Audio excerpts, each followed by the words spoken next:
Vande Bharat train எல்லாம் ஒரு டெவலப்மெண்ட்டா?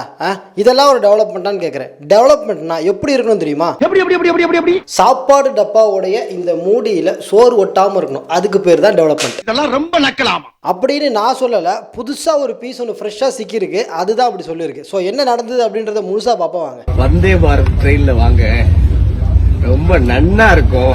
அண்ணன் பேர் முத்துக்குமரன். அப்பப்போ யூடியூப் சேனலில் வந்து 1 மினிட் ஸ்டோரி, மோட்டிவேஷன் ஸ்பீச்செல்லாம் கொடுத்து நான் ஒரு நடுநிலையான ஆள் அப்படின்ற மாதிரி காட்டிக்கிட்டாலும் தலைவர் ஒரு 1ஆம் நம்பர் நான் சொல்ல மாட்டேன்.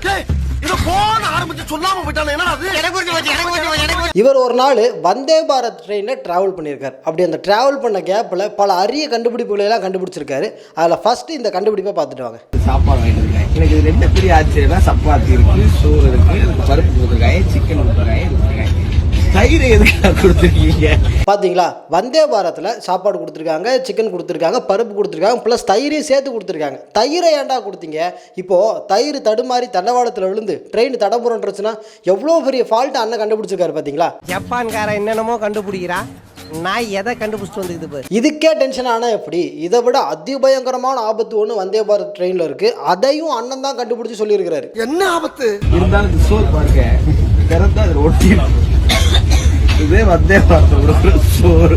ஐயோ, என்னடா டிஃபன் பாக்ஸ் மூடியில் சோறு ஒட்டி இருக்கு?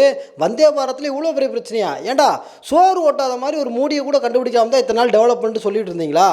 ஏதோ அண்ணன் மாதிரி ஒரு 4 பேர் இருக்கிறதால 4 நல்ல விஷயம் தெரிஞ்சுக்க முடியுது.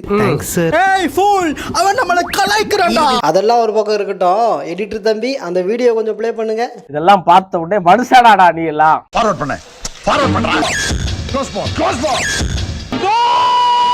என்னடா மூடியில் சாப்பாடு ஒட்டி இருக்கு? இந்த விஷயம் அண்ணனுக்கு தெரியாமல் பார்த்துக்கங்கடா. ஃபுட் பிளாகுன்ற பேரில் ஓசியில் சாப்பாட்டை வாங்கிட்டு வந்து மூத்திர சந்தில் உட்காந்து சாப்பிட்ற நம்பலாம் வந்தே பாரத் சாப்பாட்டை பற்றி ட்ரோல் பண்ணலாமா? ஏதோ சாப்பாடு சரியில்லைப்பா, அதான் கோவத்தில் அப்படி பேசிட்டாரு அப்படின்னு நினச்சா அதான் இல்லை. அவர் அடுத்து என்ன சொல்கிறாருன்னு கொஞ்சம் பார்த்துட்டு வாங்களேன்.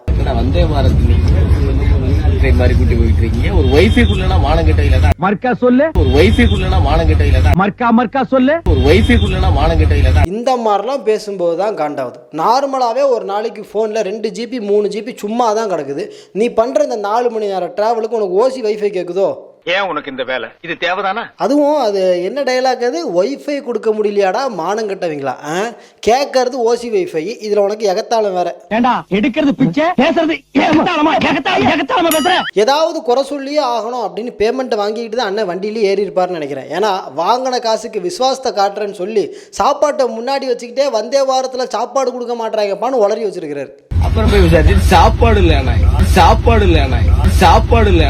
அதாவது வாய்க்கு வந்தபடி எல்லாம் பேசப்படாது. எதா இருந்தாலும் நியாயமா பேசணுமா இல்லையா? ஐயோ, தெரியாம வளரிட்டமே, இது எப்படியாவது சமாளிச்சு ஆகணுமே அப்படின்னு சொல்லிட்டு, இல்லை நாங்கள் அது அப்புறமா போய் சண்டை போட்டு அந்த சாப்பாடை வாங்கிட்டு வந்தோம் அப்படின்னு சொல்லி சமாளிச்சிருக்கிறாரு.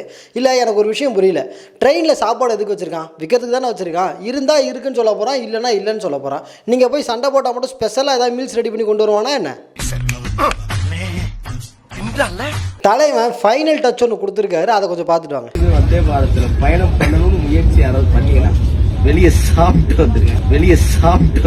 என்னடி வாய்ஸ் இது? இனிமே யாராவது வந்தே பாரத்தில் டிராவல் பண்ணுறதா இருந்தால் வெளியில் நல்லா சாப்பிட்டு வந்துருங்க அப்படின்னு அண்ணன் சொல்கிறாரு. நாங்கள் சாப்பிட்டு வரோம், நீ இனிமேல் சாப்பிட்டு கூட வராத. ஏன்னா கொஞ்ச நாளைக்கு இந்த டம்ளரில் செயின் போட்டு வச்சிருக்கிற அந்த இத்து போன ட்ரெயினில் நீ டிராவல் பண்ணு. அப்போ தான் வந்தே பாரத்தோட அருமை என்ன அப்படின்றது உனக்கு புரியும். உங்க வீட்டு பிள்ளையா நினைச்சு எல்லாரும் என்னை மன்னிச்சிருக்க.